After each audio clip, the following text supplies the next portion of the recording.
Hello everyone, मैं नरेश और स्वागत है आप सभी का अपने YouTube channel RN study point में। और दोस्तों, हम पढ़ रहे थे राजस्थान का भूगोल, और राजस्थान के भूगोल की बात की जाए उसमें हम राजस्थान के भौतिक प्रदेशों को पढ़ रहे थे, ठीक है। और कल हमने पढ़ा था कि बालू का स्तूपों के प्रकार, कि पेरा बालू का स्तूप क्या होता है, अनुप्रस्थ बालू का स्तूप क्या होता है, बरखान क्या होता है, नेटवर्क बालू का स्तूप क्या होता है, या फिर हमें पूछ ले सब्र काफीज, ठीक है। तो आदि को लेकर के हमने कल अध्ययन किया था और हमने मरुस्थल के प्रकार पढ़े थे। जैसे बात करें तो हमादा या फिर इर्ग या रेग, कि हमादा मरुस्थल कौन सा होता है। तो मैंने आपको बताया था कि जो चट्टानी मरुस्थल होता है या पथरीला मरुस्थल होता है उसे किस नाम से जाना जाता है, उसे जाना जाता है हमादा के नाम से। और उसके बाद इर्ग मरुस्थल, और अगर बात करें इर्ग मरुस्थल की तो वो होता है रेतीला मरुस्थल। जो रेतीला मरुस्थल है उसे इर्ग के नाम से जाना जाता है। और उसके बाद में हमने पढ़ा था वो था रेग, कि दोनों का मिश्रित रूप क्या कहलाता है, रेग कहलाता है, ठीक है। और आज हम पढ़ेंगे जो उत्तर पश्चिम मरुस्थलीय प्रदेश है, उत्तर पश्चिम मरुस्थलीय प्रदेश है, उसके अंतर्गत कहाँ आने वाली शब्दावली, उसके अंतर्गत प्रयोग में आने वाले शब्दावली या शब्द। जैसे बात करें उत्तर पश्चिम मरुस्थलीय प्रदेश से संबंधित शब्दावली।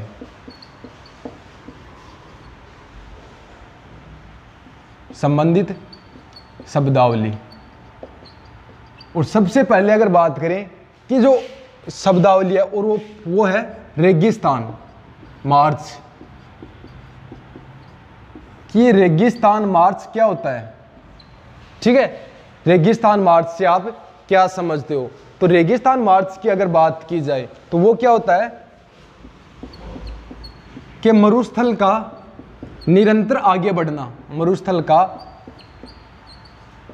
निरंतर आगे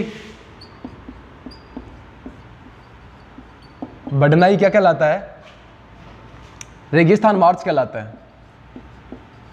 रेगिस्तान मार्च कहलाता है।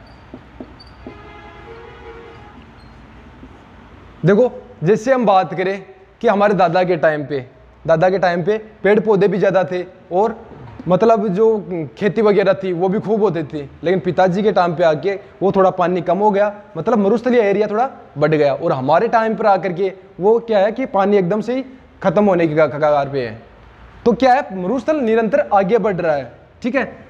मरुस्थलीय भूमि ज्यादा होती जा रही है, मरुस्थल का क्षेत्रफल ज्यादा होता जा रहा है, और जो ज्यादा होता जा रहा है उसे किस नाम से जाना जाता है, उसे जाना जाता है रेगिस्तान मार्च के नाम से, ठीक है। तो रेगिस्तान मार्च मतलब मरुस्थल का निरंतर आगे बढ़ना या खिसकना क्या कहलाता है, रेगिस्तान मार्च। और अगर दूसरे नंबर की पॉइंट की बात करें तो वो क्या होता है, वो है लघु मरुस्थल। लघु मरुस्थल। और अगर हम बात करें लघु मरुस्थल की तो राजस्थान का ये मैप, और ये जिला है बीकानेर। राजस्थान के बीकानेर जिले से लेकर के गुजरात राज्य के जो कच्छ जिला है, राजस्थान के बीकानेर से गुजरात के कच्छ जिले के बीच के जो भूभाग है उसे किस नाम से जाना जाता है, उसे लघु मरुस्थल की संज्ञा दी गई है। हमें एग्जाम्स में अगर पूछ ले कि लघु मरुस्थल क्या होता है, तो लघु मरुस्थल क्या होता है,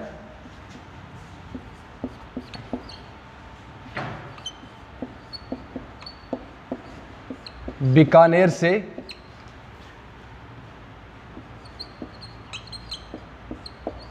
कच्छ के बीच स्थित मरुस्थलीय भूमि।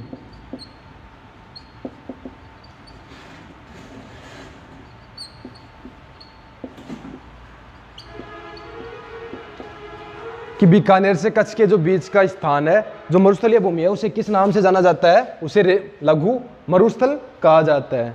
उसके बाद पूछा जाता है कि पलाया झील क्या होती है, पलाया झीलें क्या होती है। तो उसके बाद हम पढ़ रहे थे पलाया झील, और बात करें पलाया झील क्या होती है, तो मरुस्थलीय क्षेत्रों में, मरुस्थलीय क्षेत्रों में वर्षा काल के दौरान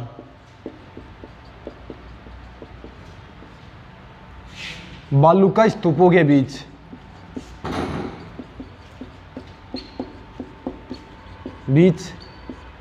बनने वाली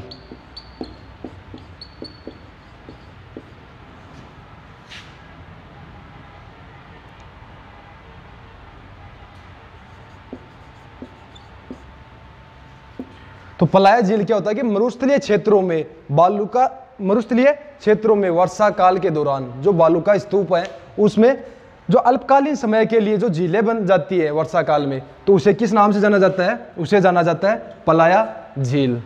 कि जो वर्षा काल के दौरान जो बालुका स्तूपों के बीच में जो झीलनुमा आकृति बन जाती है उसे किस नाम से जाना जाता है? उसे जाना जाता है पलाया झील के नाम से। एक बार इसका स्क्रीनशॉट लो आप।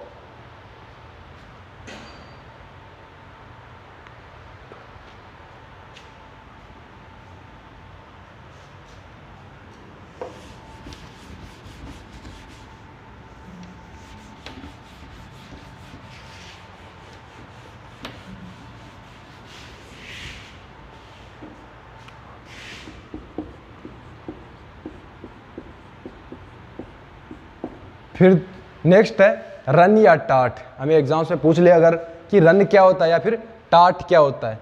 तो बात करें रन की, मैंने भी आपको बताया कि जो मरुस्थलीय क्षेत्रों में बालुका स्तूपों के बीच अल्पकालीन समय के लिए वर्षाकाल में बनने वाली जो झीलें हैं उसे किस नाम से जाना जाता है? पलाया झील कहा जाता है।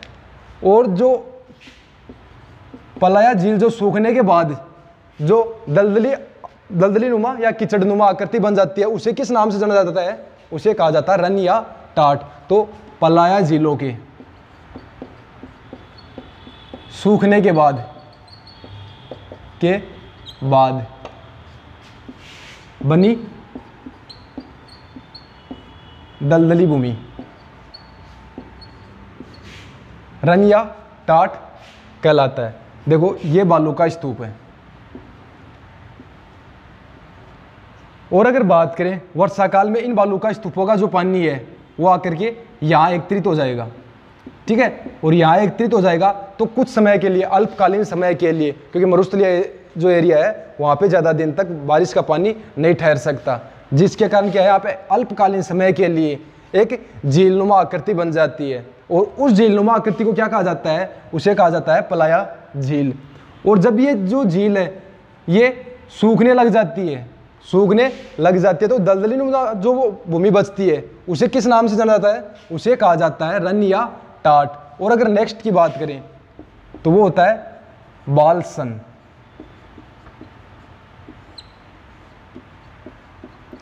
बालसन क्या होता है? और ये जो रन या टाट है ये एकदम से सूख कर जो मैदानी भाग बन जाते हैं। पहली वाली सिचुएशन तो क्या थी? पलाया झील सूखने के बाद जो दलदली नुमा आकृति बची है उसे क्या कहेंगे? रन या टाट। और एकदम से सूखकर जो मैदानी भाग बन जाते हैं उसे क्या कहेंगे? उसे कहेंगे बालसन कहेंगे उसे। तो बालसन क्या होता है? पलाया झीलों के सूखने के बाद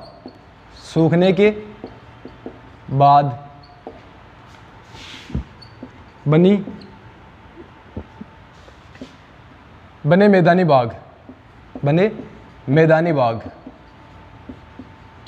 किस नाम से जाना जाते हैं? उसे कहा जाता है बालसन।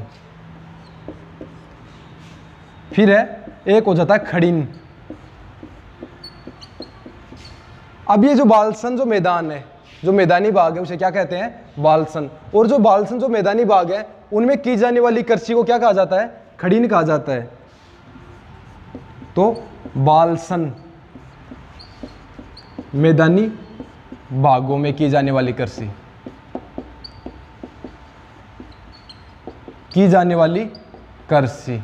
क्या कहलाती है?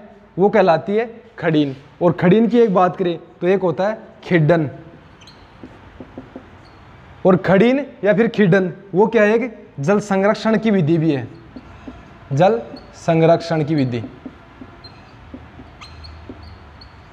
अब देखो, जो पहली सिचुएशन थी वो थी पलाया झील। वो पलाया झील किस में कन्वर्ट हो गई? वो हो गई रन या टाट में। और रन या टाट किस में कन्वर्ट हो गए? बालसन में।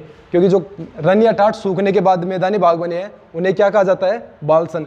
और जो ये बालसन मैदानी भाग है उनमें अगर जो कृषि की जाती है या खेती की जाती है उसे किस नाम से जाना जाता है? तो उसे कहा जाता है खड़ीन। ठीक है। और फिर अगर बात करें नेक्स्ट की, और नेक्स्ट होता है वो पूछ सकता है इसलिए लेकर हमें, वो है कुब्बड़ पट्टी। कुब्बड़ पट्टी कि कुब्बड़ पट्टी क्या होती है? तो देख बात करें तो अजमेर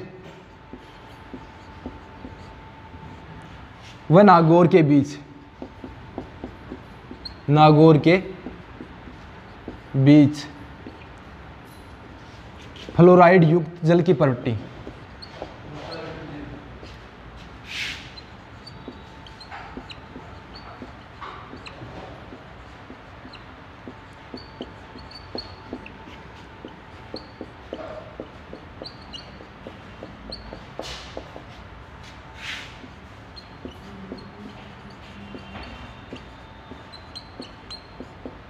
देखो बात करें कुब्बड़ पट्टी, अगर बात करें अजमेर और नागौर के जो बीच का भूभाग है वहां पे क्या है? फ्लोराइड युक्त जल है। और फ्लोराइड युक्त जल पीने से वहां के लोगों के जो हड्डियां हैं और उन हड्डियों में विकृतपन आ जाता है, टेढ़ापन आ जाता है, जिसके कारण वे लोग झुकने लग जाते हैं। और जो रीढ़ की हड्डी है, ठीक है, जिसे कुब्बड़ निकल आता है पीठ के ऊपर, और जिसके कारण इसे किस नाम की संज्ञा दी गई है? कुब्बड़ पट्टी। ठीक है। तो कुब्बड़ पट्टी हमें पूछ ले तो वो कहाँ है? अजमेर व नागौर के बीच की जो भूमि है वहां पे फ्लोराइड युक्त जल पीने से वहां के लोगों में विकृतपन आ जाता है। ठीक है। तो इस पट्टी को क्या कहा जाता है? कुब्बड़ पट्टी कहा जाता है।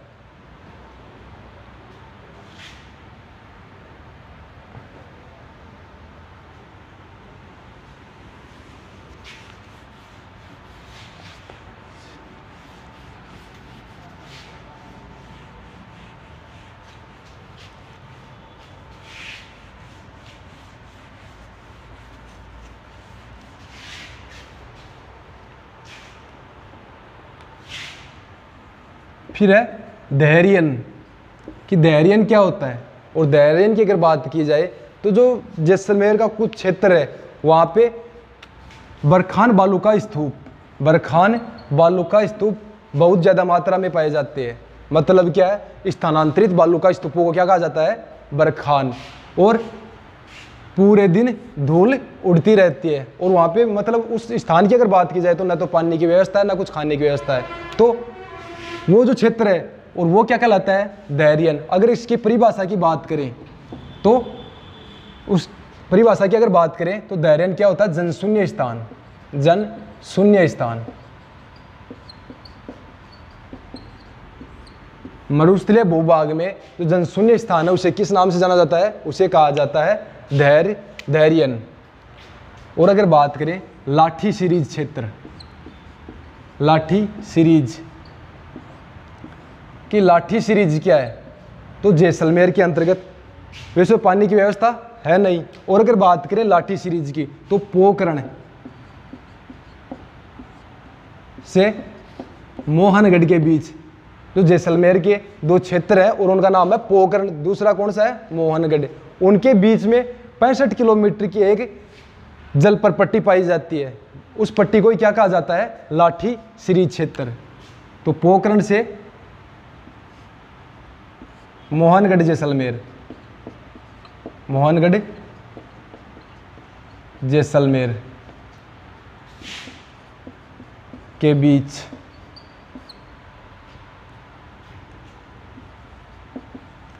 स्थित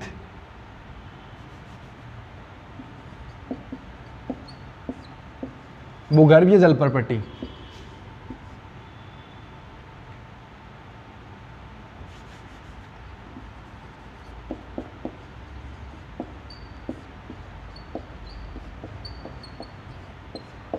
ठीक है। पोखरण से मोहनगढ़ के बीच, ये दोनों स्थान कहाँ हैं? जैसलमेर में। और पोखरण और मोहनगढ़ के बीच में एक भूगर्भीय जल पर पट्टी है उसे किस नाम से जाना जाता है? उसे कहा जाता है लाठी सीरीज। और हम बात करें लाठी सीरीज की तो इसकी लंबाई कितनी है? लंबाई की अगर बात करें तो वो होती है 65 किलोमीटर। ठीक है, अगर बात की जाए तो इसकी लंबाई कितनी है? 65 किलोमीटर। और इससे एक यहाँ पे सेवण घास भी पाई जाती है।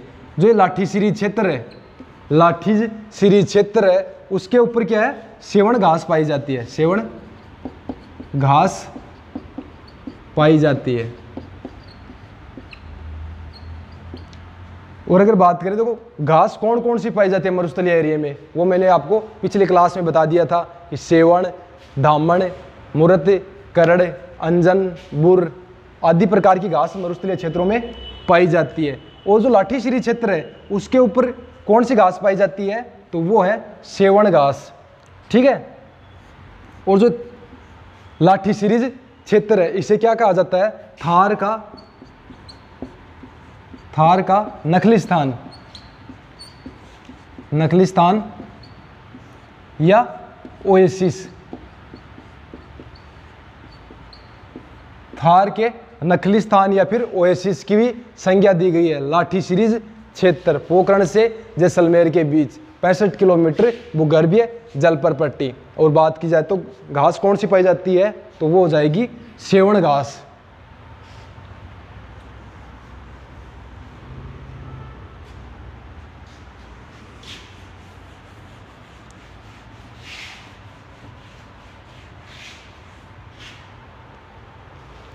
फिर बात करें, एक होता थार का गड़ा। थार का गड़ा, थार का गड़ा किसे कहा जाता है? तो बाड़मेर का एक स्थान है चांदन नलकूप, चांदन नलकूप, और उसे किस नाम से जाना जाता है? थार का गड़ा।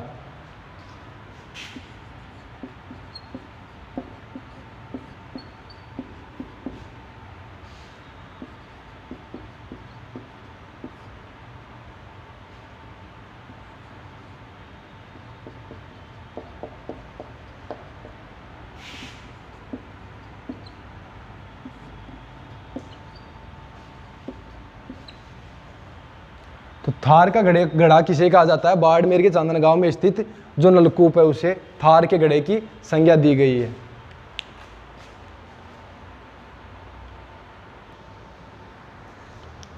फिर हमें पूछ सकता है कि मावठ क्या होती है? ठीक है, मावठ। तो बात करें मावठ, जो शीत ऋतु में जो भूमध्य सागरीय पश्चिमी विक्षोभ है उनसे होने वाली बारिश को क्या कहा जाता है? उसे कहा जाता है मावठ। तो पश्चिमी विक्षोभों से शीत ऋतु में होने वाली बारिश।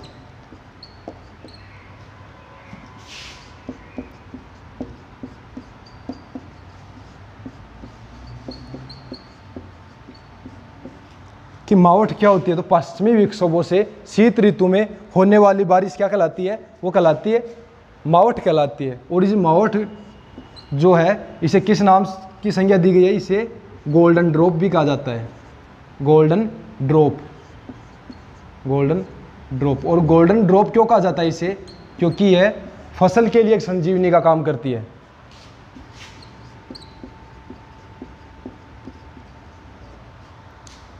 और फिर नेक्स्ट होता है वो है लू। तो मरुस्थलीय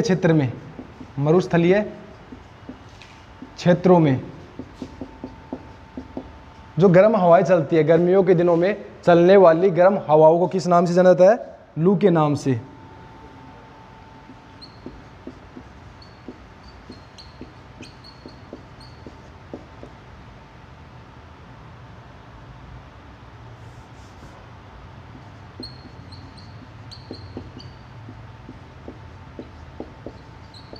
गर्मियों के दिनों में चलने वाली गर्म हवा क्या कहलाती है? लू। ठीक है, तो आज जो हमने शब्दावली पढ़ी है इनसे लेकर भी एग्जाम्स में हमें कई बार पूछ सकता है, कई बार नहीं लगभग इनसे पूछा ही जाता है।